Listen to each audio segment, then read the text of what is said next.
Terima kasih Anda masih bersama kami dalam rangkaian Ada Apa Berita hingga pukul 11 malam nanti. Saya Sela Wangka bersama Anda. Dan untuk di bagian ini kita akan berbincang mengenai bakal calon presiden dari PDI Perjuangan yang masih menjadi teka-teki. Karena memang disebutkan dalam berbagai kesempatan bahwa PDIP akan mengumumkan siapa capres mereka seusai pemilu legislatif pada tanggal 9 April 2014 mendatang.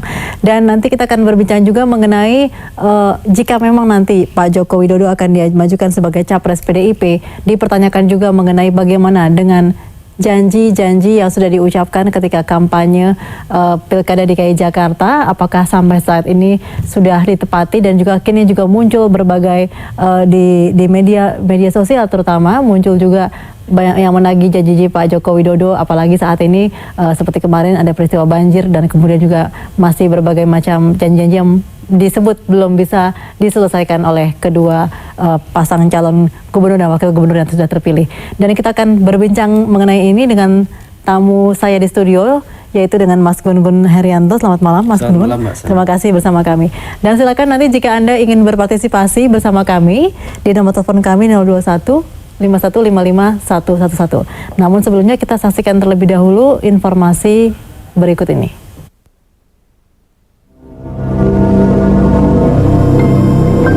Mimpi manusia untuk berwisata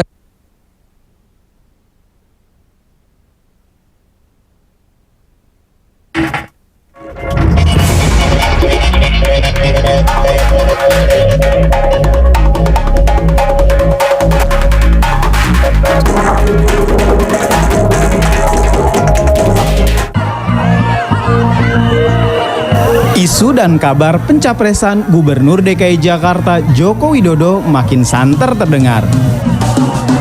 Berbagai polemik dan analisis pun bertebaran di media terkait benar atau tidaknya mantan wali kota Solo itu maju sebagai capres dari PDI Perjuangan. Sejumlah survei juga ikut memanasi kabar pencapresan Jokowi itu, dengan hasil outputnya yang menempatkan nama Jokowi sebagai calon presiden dibanding tokoh-tokoh lainnya. Meski begitu, partai tempat Jokowi bernaung, PDI Perjuangan, menyatakan belum mempunyai sikap terkait penunjukan Jokowi sebagai capres. Seperti yang pernah diutarakan oleh Wakil Sekjen PDIP, Ahmad Basara. Menurut Basara, terkait capres merupakan keputusan sang Ketua Umum, Megawati Soekarnoputri. Begitu pula keterangan politisi senior PDI Perjuangan, Sabam Sirait. Salah satu pendiri partai berlambang kepala banteng ini tak ingin membeberkan banyak masalah pencapresan. Keterangan itu diungkapkan Sabam dalam sebuah pertemuan dengan barisan relawan Jokowi Presiden 2014 pada Sabtu 8 Maret kemarin. Alasan Sabam saat itu hanya satu. Ia ingin tunduk pada aturan partai yang memberikan kewenangan penuh kepada Ketua Umum PDIP Megawati Soekarnoputri untuk menentukan capres dengan mempertimbangkan kesiapan internal dan kondisi politik terkini. Secara pribadi, Sabam mengusulkan PDIP mendeklarasikan capresnya sebelum pemilu legislatif digelar pada 9 April 2014. Ia tak secara gamblang mengakui mendukung Jokowi sebagai capres. Tetapi, Sabam mengatakan Indonesia akan lebih sejahtera dan berdaulat jika memiliki minimal 7 pemimpin daerah seperti Jokowi dan Basuki Cahayapurnama. Menurut pengamat politik dari Universitas Indonesia, Boni Hargens, teka-teki bakal capres PDIP lahir bukan tanpa sebab. Ia yakin nama Jokowi ada dalam skenario capres PDIP. Hanya keputusan dan waktu deklarasinya sengaja diulur untuk menjaga suasana politik tetap kondusif. Bakal calon presiden Partai Demokrasi Indonesia Perjuangan masih menjadi teka-teki.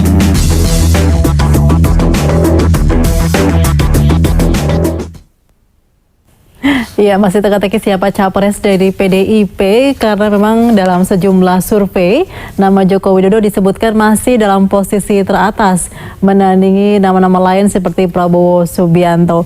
Dan juga kemarin sempat diselenggarakan diskusi yang diselenggarakan oleh Bara JP, yaitu Barisan Relawan Jokowi Presiden 2014, di mana disebutkan bahwa saat itu sesepuh PDIP Sabam Sirait mengatakan mendukung pencapresan Joko Widodo sebelum Pileg 2014 yang artinya dalam waktu dekat begitu. Baik, kita akan berbincang dengan Mas Gun-Gun mengenai hal ini. Mas Gun-Gun, ini tampaknya kelamaan sekali gitu goreng-menggoreng antara jadi dan tidak jadi Joko Widodo akan diajukan sebagai capres. Kalau saya melihat ini strategi dari PDIP sendiri.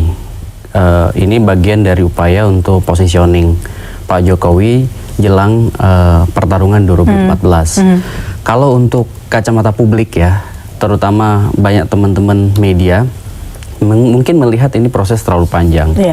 Tetapi bagi kepentingan partai dalam konteks PDIP, kan tentu ada relasi kuasa antar aktor di internal dan juga menjaga current image ya, image kekinian PDIP termasuk juga reputasi dia yang trennya sekarang sedang positif di tengah kompetisi 2014. Kemudian dia pasti positioningnya adalah idealnya bagi mereka setelah pemilu legislatif, idealnya bagi partai loh. Tapi kan berbeda dengan harapan publik. Karena publik bisa membaca dua hal. Satu, kalau diumumkan setelah Pileg itu jangan-jangan kemudian ada skema lain di PDIP. Sehingga kemudian publik berharap yang kedua, jangan sampai kemudian ekspektasi publik kalau diumumkan setelah Pileg itu ada yang kemudian terlukai. Yakni mereka sudah berharap lebih dulu adanya sosok Jokowi sebagai capres PDIP, tapi ternyata tidak. Nah, ini juga bisa jadi gambling sebetulnya bagi PDIP. Akankah PDIP berani? Karena kalau sebetulnya kalau membaca pergerakannya, kan opini publik itu sebetulnya dari acak menjadi homogen ya. Itu yang disebut sebagai konteks massa dalam opini publik.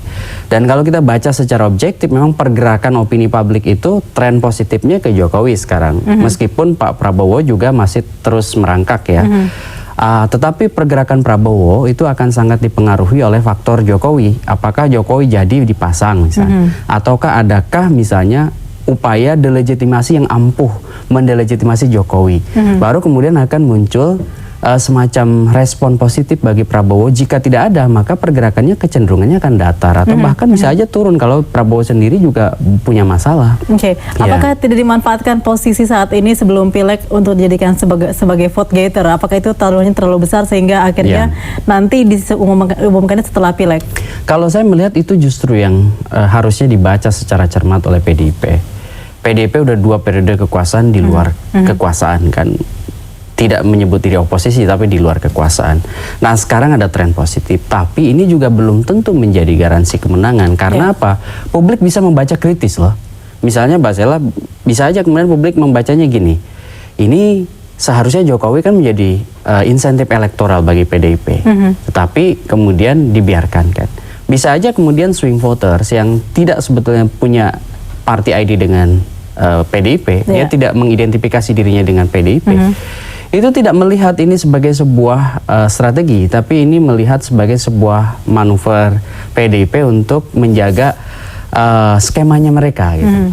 Bisa aja kan, sah-sah saja kemudian publik melihat itu. Dan ini sebenarnya bisa jadi, selalu saya bilang, ini juga bisa menjadi pertaruhan. Jangan-jangan kelompok kritis yang sebetulnya bukan loyalis PDIP, tetapi kemudian punya kecenderungan berharap pada sosok Jokowi meskipun bukan PDIP, itu kemudian akhirnya kita nggak usah milih di pemilu legislatif PDIP. Bisa aja begitu. Bisa seperti yang terjadi ya.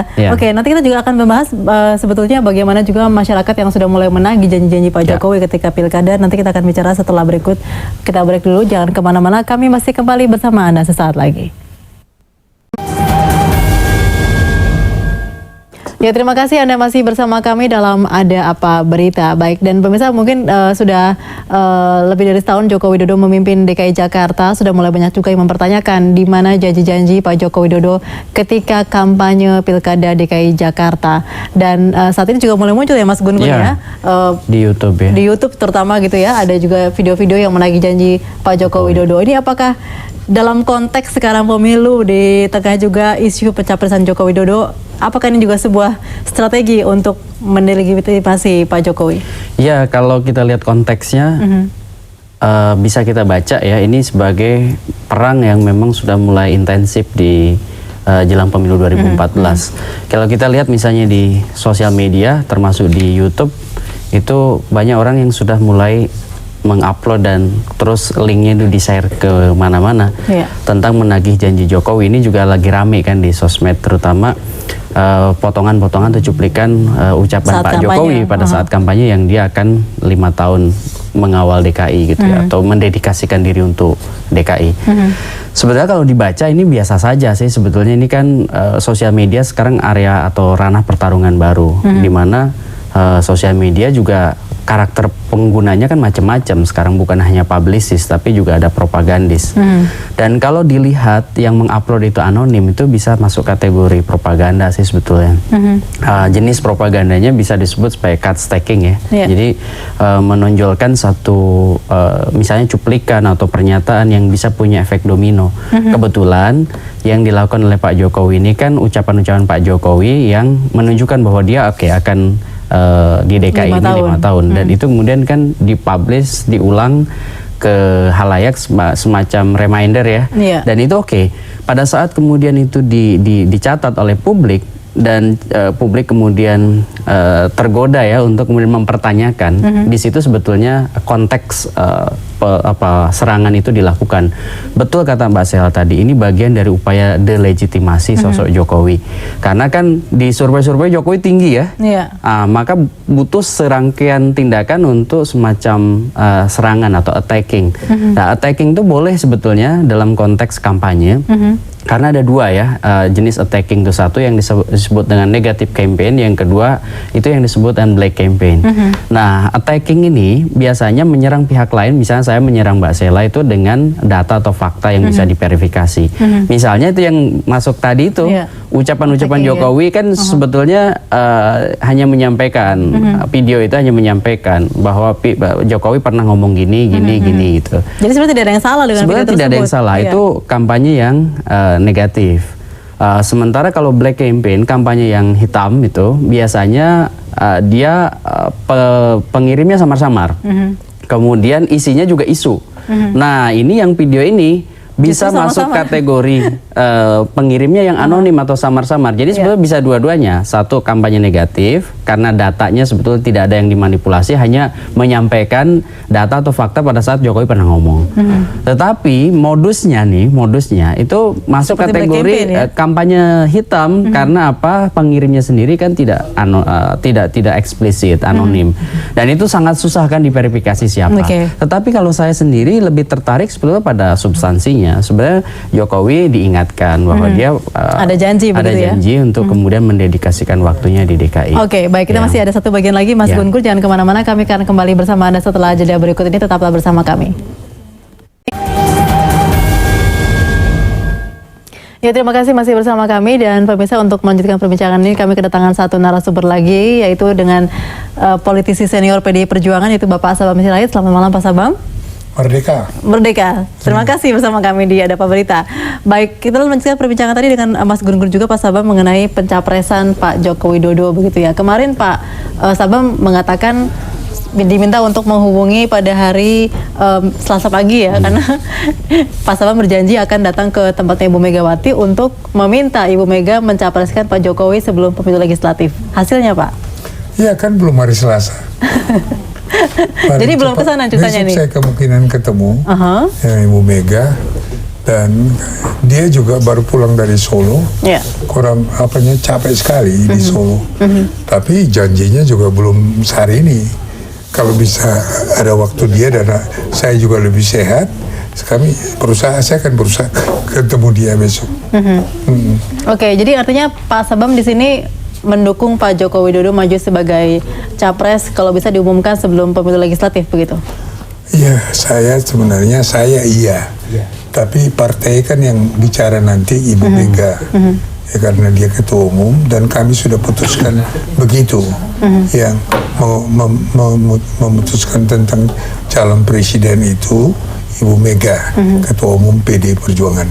Dan itu akan dia lakukan. Mudah-mudahan dilakukannya dalam beberapa hari ini. Ya, Pak Sabam kan sekarang juga beredar mengenai video menagih janji Pak Joko Widodo saat pilkada kemarin itu, dan sekarang juga beredar di media sosial seperti di YouTube begitu, dan menagih Jokowi mengatakan akan mengawal Jakarta selama 5 tahun. Jika memang nanti akan maju sebagai capres, itu artinya telah mengingkari janji saat kampanye. Ya, saya juga tidak bisa memutuskan, cuma saya bisa menafsirkan yang kau bilang itu barangkali kalau diizinkan sama si Gunggun ini.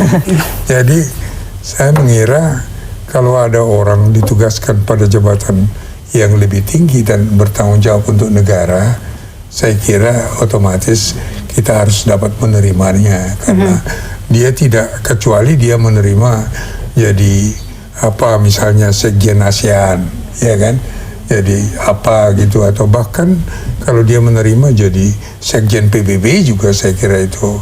Tapi kalau selama mengenai Indonesia, saya kira ya kita harus mulai, kita akan bisa mengerti, bangsa ini akan berusaha mengerti. Apakah Anda melihat ini bagian dari kampanye negatif terhadap Pak Jokowi? Karena memang Pak Jokowi selalu menempati posisi teratas dalam survei-survei mengenai capres. Saya kira akan banyak hantaman terhadap dia, dukungan. Bahkan pernah saya katakan kalau PDI Perjuangan terlalu, saya sebenarnya mengusulkan cepat dia ditentukan, tapi ada yang berpendapat dan saya kira itu benar.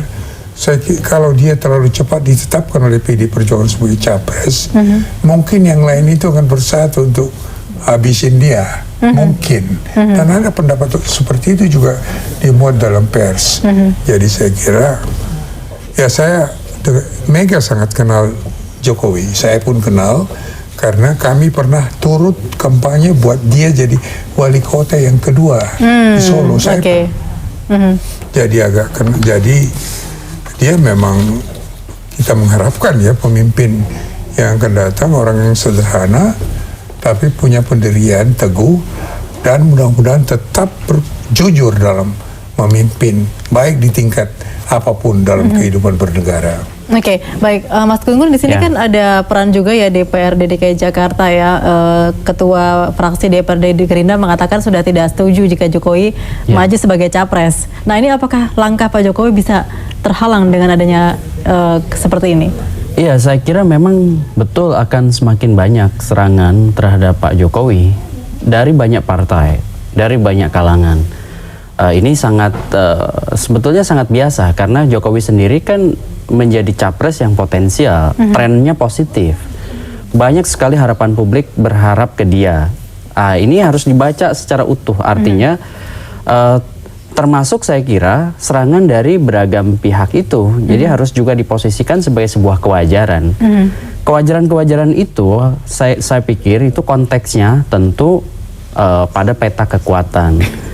Misalnya tadi Mbak Sela bilang ketua DPRD, atau misalnya banyak juga kalangan lain mempertanyakan Jokowi, itu saya kira sah-sah saja, wajar. Dan yang paling penting sekarang adalah kalau Jokowi jadi dimajukan sebagai capres, itu dia harus menjawab secara rasional, logika-logika rasional, dan bisa diterima oleh publik. Kalaupun misalnya dia dulu dari Solo belum selesai, kemudian bisa ke DKI, ada rasionalitas yang kemudian dibaca, dikritisi oleh publik. Nah, begitu juga besok ketika dia misalnya masuk menjadi bursa capres, akan ada sejumlah orang yang mengkritisi. Nah, itu saya kira tinggal nanti pada logika-logika yang dibangun Pak Jokowi. Dan kita memang tidak bisa menafikan bahwa dinamika politik itu sangat-sangat tidak bisa ya statis atau stagnan. Selalu banyak. Misalnya harapan publik kan tidak hanya masyarakat DKI, tapi itu juga harus dibaca juga harapan publik dari banyak orang yang bukan hanya penduduk DKI. Memang gini, stok pemimpin di Indonesia ini sebetulnya juga kritik kita terhadap semacam regenerasi. Ya, regenerasi kepemimpinan itu tidak terlalu banyak. Makanya kalau kita lihat misalnya partai yang bisa mengoptimalkan peran dengan baik, sebetulnya kita tidak mengalami kesulitan seperti sekarang. Nah, ini kan ada sosok yang unik gitu. Yang kemudian menarik ya, semacam impresif ya di halayak pemilih. Ini kan pasar pemilih yang terbuka, dan Jokowi menjadi ikon yang kemudian brandnya kuat. Pada saat brand itu dibaca oleh publik, muncul harapan publik. Bahkan kalau saya baca, ini sudah ada semacam glorifikasi juga dari sekian banyak orang, sehingga Jokowi menjadi ikon. Dan ini kalau sudah menjadi tren seperti ini, agak sulit kemudian menghambat ekspektasi publik. Hambatan itu hanya bisa dari Bu Mega atau partai. Oke. Ya. Nah, tadi menarik disampaikan oleh Mas Gun-Gun mengenai tadi rasionalitas pemilih begitu ya. Ya. Pak Jokowi belum selesai di Solo, kemudian berangkat ke Jakarta. Di Jakarta belum selesai juga jika nanti memang maju sebagai capres. Apakah tadi yang seperti tadi disampaikan Pak Sabam mengenai asalkan untuk Indonesia ini bisa saja terjadi begitu? Ya, saya kira itu bisa terjadi. Memang seperti itu kan sudah Gun-Gun tadi. Di tempat lain bisa calon presiden sudah jelas dan tidak berubah selama 2 tahun sebelumnya. Itu. Tapi kita di Indonesia saya kira proses menuju ke sana nanti lebih tapi kita belum mencapai itu. Karena yang kita urus ini negeri, ya tanah air kita ini, republik ini begitu luas dan besar. Yeah. Jadi pertimbangan dari banyak hal masih akan sangat menentukan. Jadi kalau nanti juga dia menjadi capres, kalau dia menerima itu, jangan kita anggap itu sebagai penyimpangan dan melawan. Seperti PD Perjuangan sebenarnya. Semula rencananya dia kalau bisa jadi wali kota Surabaya terpilih, rencana berikut mungkin dia jadi wakil gubernur Jawa Tengah. Itu kalau logika yang biasa-biasa. Tetapi ya dia berkembang menjadi calon gubernur dan diterima begitu banyak orang. Oke, berkaitan dengan penolakan Gerindra di Jakarta nih, Pak Sabam, apakah Anda juga melihat di sini bahwa ini juga sebuah langkah mungkin pengingkaran janji PDIP dengan Gerindra seperti itu? Kita tidak pernah ada mengingkari apa-apa dengan Gerindra. Apa itu yang dianggap mengingkari apa-apa? Saya sudah menjawab tadi pagi dengan salah satu televisi secara jelas mengenai masalah itu. Tidak ada perjanjian untuk menerima seseorang jadi calon presiden dari PD Perjuangan untuk tahun 2014. Saya turut di situ, turut menandatangani perjanjian itu. Perjanjian di sana hanya untuk mencalonkan Ibu Mega presiden dan Prabowo jadi wakil presiden. Bahwa ada keinginan-keinginan lain, itu biasa di mana-mana. Ada keinginan, tapi yang disepakati itu. Oke, baik. Ini kembali lagi mengenai tadi stok kepemimpinan tadi Mas Gun-Gun sampaikan tadi nih, Pak Sabam. Apakah memang di PDIP sampai saat ini belum ada stok lagi selain Pak Jokowi begitu? Yang sekarang saat ini dibutuhkan oleh masyarakat? Saya kira yang kita kan harus menggabungkan keinginan masyarakat dan keinginan kita sebagai partai. Kita bukan partai yang besar seperti zamannya Pak Harto yang tidak mudah untuk merubah pendirian mereka karena begitu eratnya hubungannya. Dulu sebenarnya saya nggak menganggap Golkar yang memerintah, ABRI. Jadi sorry to say, sekarang saya berani mengatakan itu. Oke, baik. Prediksi Pak Mas Gun-Gun ya, jika memang nanti Jokowi yang dimajukan sebagai capres oleh PDIP, apakah menang satu putaran atau bagaimana nih kira-kira? Gini, saya prediksi dulu gini, kalau Pak Jokowi dimajukan sebelum pileg, saya prediksi dia akan menaikkan suara PDIP. Dia menjadi insentif elektoral bagi PDIP. Tapi kalau nanti dimajukan setelah legislatif, itu sangat mungkin justru seperti saya bilang, swing voters itu lari. Atau wait and see. Bisa aja kemudian ketika misalnya setelah pemilu legislatif, dia golput aja gitu, memutuskan untuk memilih nanti di capres. Ketika capres yang diinginkan itu baru kemudian dideklarasikan. Dan kalau peluang sekarang, kalau kita bicara elektabilitas, ya memang Jokowi di atas. Tapi lagi-lagi, ini kalau Jokowi di RI1. Kalau kemudian petanya berubah, misalnya, ada tingkat kepedean yang kemudian muncul di injury time Bu Mega maju, itu peta bisa berubah lagi. Artinya ekspektasi yang kelompok-kelompok yang white and see tadi itu sangat mungkin tidak masuk ke PDIP karena apa, politik asosiatif tadi. Oke, baik. Berarti artinya tetap menunggu ya Pak Sabam ya setelah pemilu legislatif pilihan tetap seperti itu ya. Walaupun Pak Sabam besok-besok akan ketemu Bu Megawati, tidak akan berubah tentunya ya. Bagaimana? Kan Pak Sabam mengatakan akan bertemu dengan Ibu Mega supaya cepat mendeklarasikan Pak Jokowi. Tapi tetap keputusan akan setelah pileg? Itu saya kira Ibu Mega juga sudah pernah mengatakan terakhir ini, saya mau cek juga besok atau lusa. Itu apa? Dia sudah mengatakan dia akan, saya semula kan mengatakan sebelum pileg. Ibu Mega sesudah. Sekarang saya pernah melihat keterangan dia dan saya belum cek bahwa dia suka mengatakan sebelum pileg. dia akan diumumkan. Oke, baik. Kita nantikan nanti bagaimana pengumuman dari PDI Perjuangan tentunya ya. Terima kasih Pak Sabam dan juga Mas Gun Gun bersama kami dalam Ada Apa Berita.